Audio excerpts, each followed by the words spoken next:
All right, let's dive into this world of auras. Okay. You've sent us a really interesting mix of sources here. Okay. We've got articles about aura care, Yeah. product descriptions, even a blog by an aura therapist, and an interview with the CEO of a company called Auratherapy. Okay. Seems like you're really curious about what auras are, how they connect to chakras, and maybe even some tips for keeping yours healthy. Yeah. Plus, we get a peek behind the scenes of a company trying to bring aura readings and aromatherapy to the mainstream. Yeah, and it's interesting because it seems like we're really seeing that our understanding of energy and well-being is evolving. Yeah. We're blending ancient wisdom with modern tech. Right. Like on one hand, you have yoga and meditation, Right. practices that have been linked to aura health for centuries. Exactly. But then you have companies like Auratherapy, Right. using 3D imaging software to analyze auras. So it's like we're trying to bridge the gap between the seen and the unseen. Yeah, it's like we're finally starting to acknowledge that there's more to us than just our physical bodies. Yeah. So let's start with the basics. Got it. What exactly is an aura? Imagine this subtle glow surrounding you, kind of like a mood ring, but reflecting your emotions, Yeah. your energy. Okay. This is your aura. Okay. A field of energy that some people say they can actually see, especially those who are sensitive to energy. Okay. And get this, your aura changes colors Wow. based on your mood, Oh, wow. your health, even your thoughts. Okay, that's pretty cool. Yeah. But in the blog by Auratherapy's Aura therapist, Kiersten Angelos, Right. she talks about walking into a room and instantly getting a bad vibe Yeah. and relating that to auras interacting. Yeah. Is that really a thing? It's pretty fascinating, isn't it? Yeah. Can our auras actually affect each other? Yeah. I mean, think about it. Yeah. We've all walked into a room and felt a certain energy, haven't we? Yeah, for sure. Maybe it felt tense or peaceful or even chaotic. Yeah. So it's possible that what we're sensing is the collective energy of the people in that space. Yeah. Their auras interacting and creating a shared energy field. So it's like we're all walking around with these invisible energy bubbles, Yeah. influencing and being influenced by each other's vibes. Exactly. And this raises the question. Right. If our auras are constantly interacting, how can we protect our own energy? That's a really good question. How can we make sure we're not absorbing negativity from others? Right now, you mentioned that some people say they can see auras, but Auratherapy is trying to make that visible to everyone using Kirlian photography and their 3D imaging software. All right. They even mentioned using dowsing rods to demonstrate the edges of someone's aura. Interesting. Do you think those methods are legit? Well, that's where things get a little tricky. Okay. The scientific community is still debating the validity of Kirlian photography. Right. Some researchers believe it captures actual bioenergy, while others argue it's simply an electrical effect. But what's interesting about Auratherapy's 3D imaging software is that it analyzes biofeedback data. Right. It looks at things like your heart rate and skin conductivity to create a visual representation of your energetic state. So it's not necessarily capturing the aura itself. Right. But it's giving us clues about the physiological processes that might be influencing the aura. Exactly. And that's an important distinction to make. Yeah. It's not about definitively proving or disproving the existence of auras with a photograph or software. Okay. Instead, it's about exploring those fascinating connections between our physical bodies, our emotions, and our energy. Okay, that makes sense. Yeah. Now let's talk about chakras. Okay. We keep hearing about the link between auras and chakras. Right. What's the connection there? So imagine spinning wheels of energy within your body, Uh-huh. each one connected to specific organs and emotions. Okay. These are your chakras. Right. And they're thought to be intertwined with your aura. Okay. The idea is that when your chakras are open and balanced, Right. your aura is stronger and more vibrant. Okay. On the flip side, if your chakras are blocked or sluggish, your aura might be weaker or even appear distorted. So it's like the chakras are the engines that power the aura. That's a great way to put it. Okay. And just like a car needs all its engine parts working properly to run smoothly, Right. we need all our chakras functioning optimally Okay. for a healthy, balanced aura. Makes sense. Yeah. And of course, Auratherapy has a whole product line aimed at chakra balancing using essential oils. Of course. In fact, their aura therapist, Kiersten, Right. compares chakras to understanding how calories fuel our bodies. Oh, that's good. Yeah. Yeah, that's a helpful analogy, especially for those who might be new to the concept of chakras. Right. It highlights how energy, while invisible, is constantly moving and transforming within us. Uh-huh. And Just like we can monitor our calorie intake, we can learn to sense and work with our chakra energy, even if we can't see it directly. Okay, so let's talk about Auratherapy itself. They seem to be on a mission to bring aura readings and aromatherapy into the mainstream. It seems so. What's unique about their approach? Well, they're not just selling essential oils. Right. They're offering an entire experience, a personalized journey into your own energetic world. Okay. You can go to one of their studios, get an aura reading using their 3D imaging software, and then they provide personalized aromatherapy recommendations based on your results. Wow. They even offer personalized crystal recommendations. Imagine that. Imagine that. It's like a high-tech spin on ancient healing traditions. Yeah. And their backstory is fascinating, too. It is. Especially how they bounced back after Hurricane Helen and those terrible floods. Right. The CEO, Laura, described it as a chance for rebirth in her interview. Yeah. They even rebranded from Aromatherapy to Auratherapy, which feels symbolic, you know? I like that, yeah. Resilience is definitely a key theme in their story. Facing a challenge like that could have easily shut them down. But they used it as a chance to redefine their vision and build something even stronger. Yeah. And it seems that their vision is all about empowering people to take control of their own well-being, to become their own healers. That's a really empowering message. It is. But I'm curious, how exactly do they help people do that? Okay. What kind of practical tips do they offer for aura care? Well, from what I've gathered, Yeah. they emphasize a holistic approach, blending ancient practices with modern innovations. Okay. For example, they talk a lot about breath work, meditation, and yoga. They even highlight the importance of spending time in nature and practicing mindfulness. Right. It's about recognizing that our energy is constantly interacting with our environment, and we can consciously choose to expose ourselves to environments and practices that nourish our aura.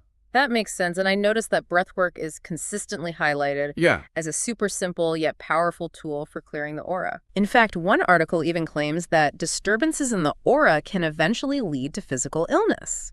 Oh, wow. It's a pretty bold statement, right? It is, and it speaks to the idea that our physical and energetic bodies are deeply interconnected. Right. Think of it this way. Okay.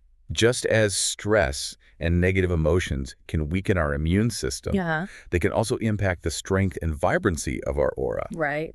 Breathwork is fascinating because it acts as a bridge between our physical and energetic selves. Right. By consciously controlling our breath, we can actually calm our nervous system, reduce stress, and create a sense of clarity and peace, which in turn can positively influence our aura. So it's like a domino effect? Yeah. By attending to our inner world, we're also impacting our outer energy field. Exactly. And that's what makes breathwork such a valuable tool for aura care. It's readily available. Anyone can do it. Right. And it could have a significant impact on our overall well-being. All right. So besides breathwork, what are some other things Auratherapy suggests for aura care? What other tools are in their arsenal? Well, their approach is really about weaving together different practices to create a supportive, energetic ecosystem. Okay.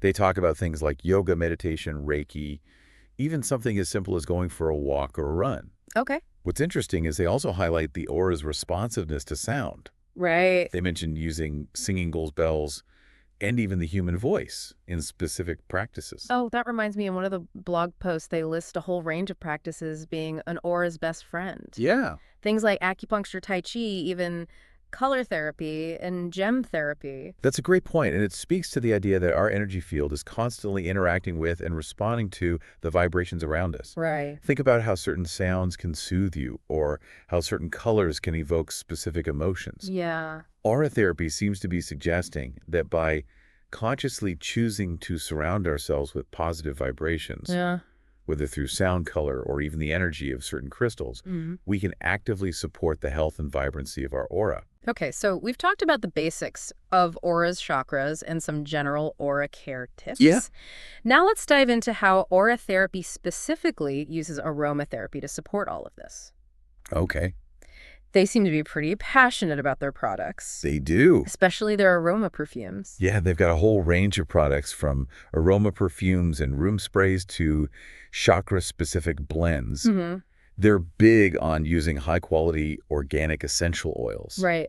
And they really emphasize that it's not just about smelling good, but about tapping into the therapeutic benefits of scent. Right. It's that whole perfume with a purpose idea that the CEO, Laura, talked about in her interview. Yeah. She really stressed that it's not just about masking body odor. It's about using scent to shift your energy and mood. Right. And she was adamant about using only the highest quality oils in their blends. Right. Things like rose absolute, sandalwood, frankincense. Wow.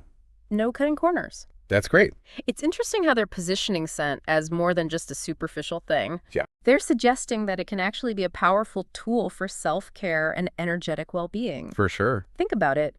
Certain scents can instantly transport you back to a specific memory or evoke a particular emotion. Absolutely. Auratherapy seems to be tapping into that power and using it to create blends that are designed to support us on a deeper level. Yeah, and it sounds like they really put a lot of effort into developing their signature aroma perfume sprays. Yeah. They talked about needing to create formulas that wouldn't separate or get cloudy, which apparently took a lot of trial and error. Wow.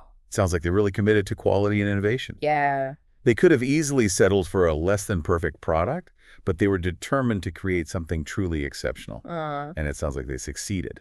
Yeah, their dedication definitely comes through. Yes. Okay, so we've talked about aura's chakras and how Auratherapy uses aromatherapy to support both. Okay. Now let's shift gears and talk about their aura readings. All right. What can you tell us about that process? So from what I've read, Yeah. their aura readings involve using that 3D aura imaging software we talked about earlier to analyze the colors of your aura and the activity of your chakras. Right. They then provide a detailed report that explains what your aura and chakras reveal about you. Okay. Things like your personality, your emotional state, even potential areas for growth. Yeah, they really emphasize how in-depth these readings are in their blog posts. They do. They use the 3D imaging software. Right. But they also mention that their chief aura therapist, Jim Levinson, uses dowsing rods to help him visualize the aura. Interesting. And it's not just about getting your aura analyzed. Right. They also offer those personalized crystal recommendations and follow-up support to help you integrate the insights from the reading. It's like they're creating a roadmap for energetic well-being. Yeah. You get the insights from the reading, the tools to support your chakras with essential oils and crystals. Right. And the guidance to make lasting changes in your life. It's a pretty comprehensive approach that goes beyond simply providing information. It definitely seems like they're invested in helping people understand and work with their energy in a meaningful way. Absolutely. And that's what makes Auratherapy so intriguing. They're not just selling products, they're offering a whole new way of thinking about well-being. Right. One that recognizes the profound connection between our physical, emotional, and energetic states. Okay, we've covered a lot of ground here. We have. What are some of the key takeaways that stand out to you? For me, the most fascinating thing is this convergence of ancient wisdom and modern technology. Yep. We're seeing a growing interest in energy healing and a willingness to explore new ways of understanding ourselves. And companies like Auratherapy are riding that wave. Right. They're blending traditional practices with innovative tools to create a more holistic approach to well-being. And they're doing it in style. Yeah. Their branding is beautiful. They're committed to quality. And they're focused on creating an experience, not just selling products. Yeah. It's definitely a fresh perspective in the wellness world. I agree. They're showing that self-care can be both luxurious and transformative. Okay, so let's shift gears for a moment. Yeah. One blog post mentions that the aura and the chakras are interdependent, meaning that working on one will benefit the other. Right. How can we apply that to our everyday lives? That's a great question, and it highlights why this is also relevant. Right. It's not just about abstract concepts. It's about practical tools that can actually improve our lives. So let's say someone listening to this is feeling a bit drained or out of sorts. Okay. What would be a good first step towards tending to their aura and chakras? Well, we've talked about the power of breath work. Right. Even a few minutes of conscious, deep breathing can have a huge impact on our energy. It can help to calm the nervous system, clear the aura, and promote a sense of balance. Right. And they even have a blog post with a 3-step process for clearing your aura using their room sprays. Oh, cool. It involves clearing away negative energy, pausing for reflection, and connecting with your inner self. That's a great example of how they're blending aromatherapy with mindfulness practices. Yeah. And it's something anyone can do at home with or without their products. It's really about incorporating those products into a larger framework of self-care and energetic awareness. So it's not just about buying stuff. Right. It's about understanding the principles behind it and applying them to your life. Yeah. They even suggest using the sprays during meditation or yoga to enhance the experience. Oh, I like that. Yeah. Exactly. It's about recognizing that these scents are more than just fragrances. They can be tools for shifting your energy, connecting with yourself. Right. And creating a more supportive environment for your well-being. I'm starting to get the bigger picture here. Good. We've talked about aura's chakras and how Auratherapy uses aromatherapy to support both. We've even touched on their unique approach to aura readings and their mission to empower people to become their own healers. Yes. But before we wrap up this part of our deep dive, I want to go back to their product line for a moment. Okay. You mentioned they have chakra-specific blends. I did. Can you tell us a bit more about those? Absolutely. So remember how we talked about each chakra being associated with specific colors, emotions, and aspects of our being? Right. Well, Auratherapy has created blends that are designed to support each chakra. Okay. Through the use of specific essential oils. So, for example, if someone is feeling insecure or ungrounded, they might try a blend that supports the root chakra. Yeah. Which is associated with stability and security. That's right. Or if someone is having trouble expressing themselves creatively, they might try a blend for the throat chakra, which is linked to communication and self-expression. Oh, okay. Yeah. It's like using scent as a way to tune into and support different aspects of ourselves. And they've even gone beyond essential oils and aroma perfume sprays. Oh, wow. They have candles, body care products, Yeah. even an collection called Moodsy that combines woodsy and floral scents. It's impressive how they've expanded their offerings while staying true to their core values. Yeah. Quality intention and a holistic approach to well-being seem to be at the heart of everything they do. So before we move on, Okay. can you break down this concept of perfume with a purpose a little further? Sure. What exactly does that mean? So it's about recognizing that scents can have a powerful effect on our mood, our energy, and even our overall well-being. Auratherapy's aroma perfumes aren't just designed to smell nice. Right. They're crafted to evoke specific emotions, support our energy, and help us feel more balanced and aligned. So it's like each scent has an intention behind it. It's not just about masking odors. It's about consciously using scent as a tool for self-care. Exactly. It's about choosing scents that align with how you want to feel and using them to support your emotional and energetic well-being. Okay, we've covered a lot of ground here. We have. We've talked about aura's chakras and how Auratherapy is bringing all these elements together to create a new approach to well-being. Right. But before we wrap up part 1 of this deep dive, Okay. I want to leave you with a question to think about. I like where this is going. We've talked a lot about how Auratherapy's products and practices support chakras and auras. Right. But what if we flipped the script? Okay. What if, instead of trying to fix or balance our energy, Uh-huh. we focused on cultivating and amplifying it? Interesting. What if we started seeing our energy as a source of power and potential waiting to be unlocked? That is a fascinating question. That's something to ponder as we move into part 2 of this deep dive. He challenges us to shift our perspective and recognize the incredible power we hold within. I can't wait to explore that idea further. Me too. You know, that idea we were discussing about shifting from fixing our energy to amplifying it. Right. It's really resonating with me. And, it reminds me of something that Laura, the CEO of Auratherapy, said in her interview about manifestation. Okay. She talked about moving away from a mindset of wanting things and instead focusing on what it would feel like to already have those things. Yeah, that's an interesting way to think about it. It's like shifting our perspective from a place of lack to a place of abundance. Right. Instead of viewing our energy as something broken that needs to be fixed, we see it as a limitless resource with untapped potential. Exactly. And that's where the concept of cultivating our energy comes in. Okay. We don't just passively wait for our energy to improve. Yeah. We actively engage with it. Right. We nurture it and we allow it to grow. It's like gardening. You Yeah. don't just throw some seeds in the ground and hope for the best. Right. You have to water them, give them sunlight, create the right conditions for them to flourish. That's a perfect analogy. Yeah. Just like a garden, our energy field needs care and attention if we want it to thrive. So how do we actually go about doing that? How do we cultivate and amplify our energy? Well, a lot of the practices that we've already discussed, like breathwork, yoga, meditation, spending time in nature, are great for creating a more vibrant energy field. Okay. But I think it goes deeper than just those practices. Yeah. It's also about being mindful of our thoughts, our emotions, and the energy we're sending out into the world. So it's not just our actions, but also how we think and feel. Exactly. Our thoughts and emotions are energy too. Wow. If we're constantly focusing on negativity or engaging in conversations that drain us, that's going to impact our aura. It's like we're creating this energetic ecosystem around us, and we're constantly shaping it with our thoughts, feelings, and actions. Precisely. And just like we can choose healthy foods to nourish our physical bodies, Right.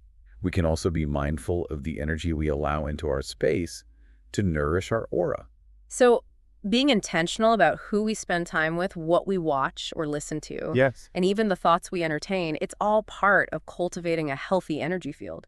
It's about creating an environment that supports our overall well-being. Okay. But it's not only about what we let in. Okay. It's also about what we send out.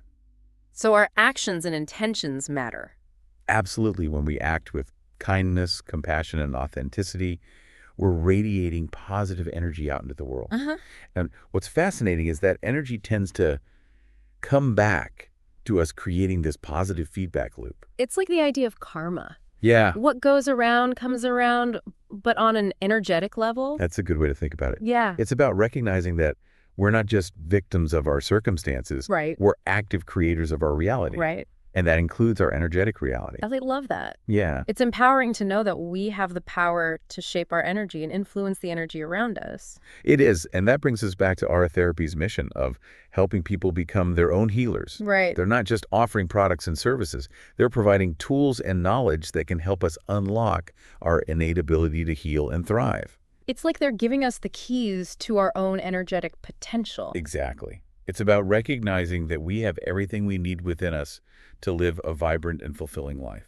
Okay, so we've talked about the importance of cultivating and amplifying our energy. Right. But what does that look like in practice? Great. Can you give us some concrete examples? Absolutely. So one simple practice is to start each day by setting a positive intention. Oh. Before you even get out of bed, take a few deep breaths and visualize yourself surrounded by a bright, vibrant aura. So we're choosing the energy we want to embody for the day. Yes. And as you go through your day, be mindful of your thoughts, words, and actions. Okay. Ask yourself, are these aligned with my intention? Are they feeding my energy or draining it? It's about checking in with ourselves regularly, making sure our energy is flowing in the direction we want it to go. Precisely. And if you find yourself feeling drained or negative, pause, take a few deep breaths and reconnect with your intention. Using tools like essential oils, crystals, or affirmations can also help shift your energy back into a more positive state. So it's about being proactive and taking responsibility for our own energetic well-being. Exactly. And remember, it's not about perfection, it's about progress. Right. Some days our energy will be higher than others. The key is to be aware of our energy and make conscious choices that support us. That's a good point. It's like any other aspect of self-care. Yeah. We don't expect to eat perfectly or exercise every single day. Yeah. It's about consistency, mindfulness, and making choices that align with our overall goals. Yes, and just like with physical health, even small, consistent efforts can lead to significant changes over time. That's encouraging to hear. Yeah. We don't have to overhaul our entire lives to start making a difference in our energy field. Not at all. It's about those small, everyday choices that add up over time. So let's say someone is intrigued by all this, but feels overwhelmed by all the different practices and tools. Okay. Where would you recommend they start? I always recommend starting small and simple. Okay. Choose one practice that resonates with you, like spending a few minutes in nature each day, or practicing breath work for a few minutes before bed. So it's about finding what works for you and making it a part of your routine. Exactly. As you become more comfortable with that practice, you can gradually explore others. Okay. There's no right or wrong way to do this. It's about finding what feels good, what nourishes you, Right. and what helps you connect with your own inner power. And enjoying the process, right? Yes. It shouldn't feel like another chore on our to-do list. Absolutely. It's about finding ways to make self-care and energetic well-being a joyful and integral part of our lives. Okay, so we've covered a lot of ground. We have. We've discussed the fundamentals of auras and chakras. Right. And we've explored practical tips for cultivating and amplifying our energy. Now, before we move on to the final part of this deep dive, I want to leave you with one last question to consider. We've talked about how our energy affects the people and environment around us. Right. But what about the influence of the collective? Okay. How do our individual energy fields contribute to the larger energy of humanity? Interesting. And how can we use our energy to make a positive impact on the world? That's a powerful question. This is something to ponder as we head into part 3. It invites us to consider the interconnectedness of all beings and recognize that our energy is part of something much greater than ourselves. Can't wait to explore that idea further. You know, that question we left off with about our collective energy is pretty mind-blowing. It really is. It reminds me of something that Auratherapy's therapist Kiersten said in her blog post. Oh, yeah. She wrote, "If you understand the concept of energy, you can grasp how chakras exist within your body." Right. It's like she's saying we're all made of energy, and our chakras are just concentrated points within that larger field. So it's like we're these individual beings, Yeah. but also part of this larger interconnected web of energy, Right. constantly influencing and being influenced by each other. Yeah. It's a pretty wild concept when you stop and think about it. It really is. Imagine it like this. Okay. We're all drops in the same vast ocean. Okay. And just like a single drop can create ripples that spread out, Uh-huh. individual energy can affect the entire collective. So if we're sending out negativity or fear, does that mean we're contributing to a more chaotic and negative energy for everyone? It's possible. Oh, okay. But the good news is that the opposite is also true. Okay. If we're focusing on cultivating love, compassion, and peace within ourselves, Right. we're adding to a more harmonious and positive collective energy. It's like that idea of raising the vibration that you Yes. hear about a lot in spiritual circles. Exactly. It's about recognizing that we're not just responsible for our own well-being. Right. We also have a responsibility to the collective. Okay. Our energy matters. Right. And it can ripple out and affect the world around us. That's a lot of responsibility. It is. It makes you realize that even small actions and thoughts can make a difference.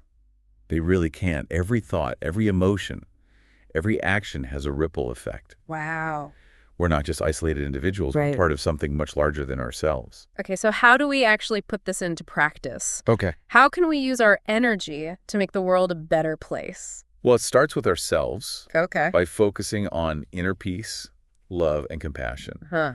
We're already contributing to a more positive energy. Okay. And then we can extend that outward through our actions, our words, and even our thoughts. So even simple things like acts of kindness, offering words of encouragement, Yeah. or holding a positive thought for someone can make a difference. Absolutely. Every act of love, every expression of compassion, every moment of peace we create within ourselves adds to the collective good. That's actually a very hopeful thought. It is. It's like we all have a piece of the puzzle, and by bringing our own piece into harmony, we're helping to create a more beautiful and whole picture. That's a great way to put it. It reminds us that even though we might feel small or insignificant, we each have a role to play in making the world a better place. It's inspiring to think that we don't have to wait for someone else to change the world. Right. We can start by changing ourselves by raising our own vibration. Exactly. It's about recognizing that we're not just passive observers. We're active participants in shaping the reality we experience, Right. both individually and collectively. This feels especially relevant now with so much division and negativity in the world. I agree. Now more than ever, it's crucial to cultivate inner peace, Right. radiate love and compassion, Uh-huh. and use our energy to create a more harmonious world. And maybe by focusing on raising our own vibration, we can inspire others to do the same, creating a ripple effect of positivity. What a beautiful thought. And it ties back into Auratherapy's mission of empowering people to be their own healers. Right. When we understand and work with our own energy, Right. we not only heal ourselves, Mm-hmm. but also contribute to the healing of the world around us. So even if we can't see auras with our physical eyes, we can work with them, Yeah, nurture them, and use them to make a positive impact. for sure. It's like tending to a garden with care and attention. The whole thing flourishes, and that abundance can extend far beyond ourselves. What a wonderful way to sum up this deep dive. It's been a fascinating journey exploring the invisible world of energy and its influence on our lives. We've covered a lot today: auras, chakras, aromatherapy, and the interconnectedness of everything. We have. But perhaps the most important takeaway is that we have more power than we realize to shape our energetic reality and influence the world around us. I wholeheartedly agree as a message of hope, empowerment, and endless possibility. As we wrap up, we encourage you to think about your own energy field. How can you nurture it? Yeah. How can you amplify it? And how can you use it to make a positive impact on the world? It's a journey worth taking. It truly is. Until next time, may your energy be bright, your aura vibrant, and your heart filled with peace and joy.